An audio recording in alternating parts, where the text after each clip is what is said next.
নমস্কার। নমস্কার। আপনাদের বাড়ি কোথায়? নরসন্দী। কি কাজ করেন আপনি? এই পূজা আর মন্দিরে পূজা দিই।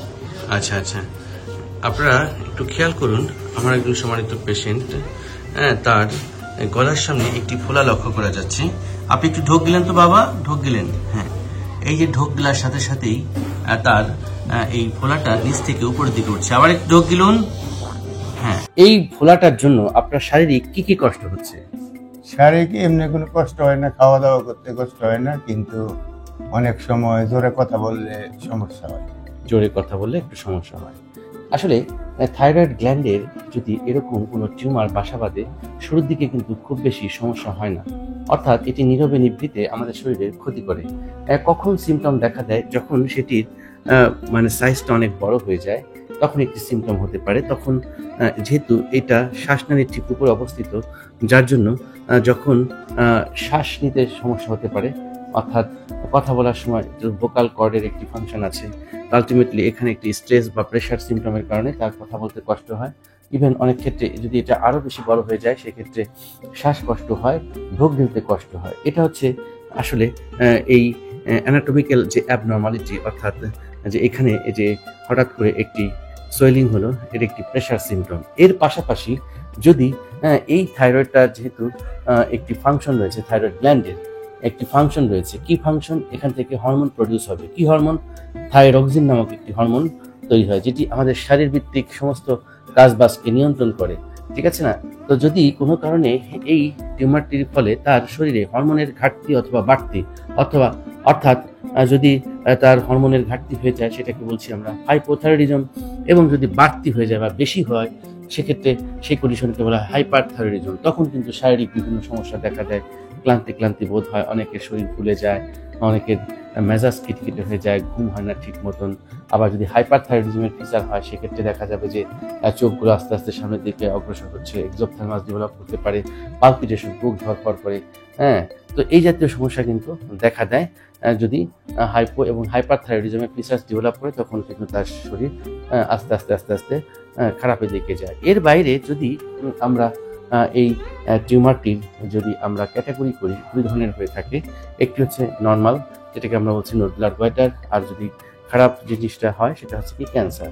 তো ক্যান্সার হলে স্বাভাবিকভাবে যদি এটি স্টেজ পড়ে চলে যায়, অর্থাৎ মেগাস্টেসিস হয়ে যায়, সেক্ষেত্রে কিন্তু লাইফ থ্রেটেনিং কন্ডিশনে মানুষ চলে যেতে পারে। আলট্রাসোনোগ্রাম করে দেখেছি, দুটি লোবেই তার গোটা রয়েছে। এই যে একটি থাইরয়েড গ্ল্যান্ডের ছবি আঁকলাম আমি, এটা হচ্ছে ডান পাশ, এটা বাম পাশ, এবং দুই পাশেই কিন্তু গোটা রয়েছে। এবং পাশাপাশি এখান থেকে রস নিয়ে পরীক্ষা করেছি, যেটাকে বলছি fine needle aspiration cytology, FNSC। এই পরীক্ষা করে আমরা নিশ্চিত হয়েছি যে এটা কোনো ক্যান্সার টিউমার নয়, এটি একটি গয়টার। অনেকে কিন্তু গলগণ্ড বলে, আবার কেউ কেউ গ্রাম বাংলায় গ্যাগ রোগ বলে থাকে, তাই না?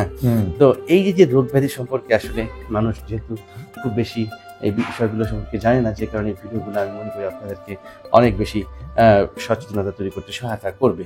তো এই ধরনের সমস্যা হলে বছর পর বছর মানুষ ঘরে বসে থাকে। এর কারণটা কি জানেন? কারণ শুরুর দিকে খুব বেশি সিমটম দেখা দেয় না, তাই না? এই চোখের সামনে হয়তো একটু ফোলা বা গলার সামনে একটু ফোলা যখন দেখে, তখন মানুষজন জিজ্ঞেস করে যে কিরে তোর ওখানে কি হয়েছে, তাই না? এরকম বলা বলি করে না? হঠাৎ করে দেখবেন যে আয়নায় আপনি চুল আঁচড়াচ্ছেন বা ছেঁড়া দিচ্ছেন, তখন আপনি খেয়াল করলেন যে গলার সামনে কি ফোলা। এই যে একটি টেনশন, যে হায় হায় কি হয়ে গেল, আমার কি আবার ক্যান্সার হয়ে গেল কিনা, এটাও কিন্তু একটা মানসিক সমস্যা, তাই না? তো যতক্ষণ না পর্যন্ত এইটা দেহ থেকে তাড়ানো না যাচ্ছে, যতক্ষণ পর্যন্ত এইটা দেহ থেকে বা গলা থেকে সরানো না যাচ্ছে, ততক্ষণ পর্যন্ত কিন্তু মানুষের টেনশন কমে না। তো যে কারণে আমরা এই ধরনের ক্ষেত্রে বলি যে অতি দ্রুত প্রয়োজন হলে সার্জারি করানোর।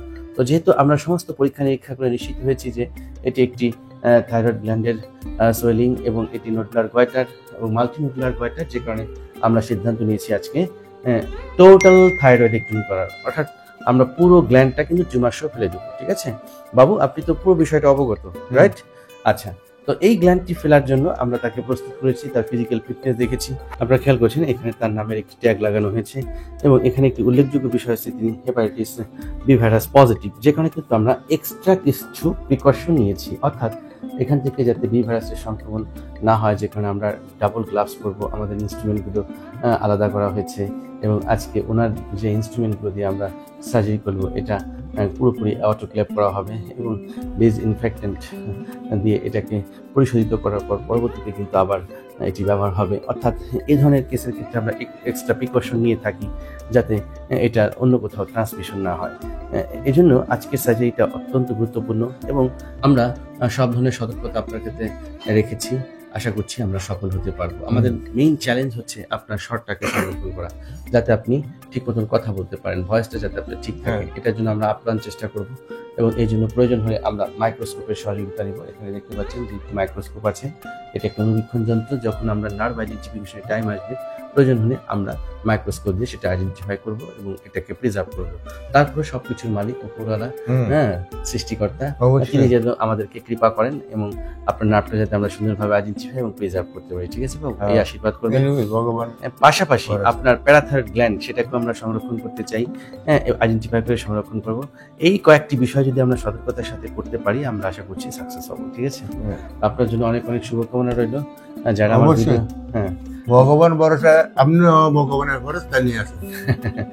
যাই হোক, আমরা সবসময় চাই যে আপনাদের আশীর্বাদ দিয়ে, সৃষ্টিকর্তার কৃপা নিয়ে যেন সাকসেস করতে পারি। আপনার সবাই প্রাণ ধরে আমাদের সম্মানিত পেশেন্টের জন্য আশীর্বাদ করবেন। Thank you very much for watching this video.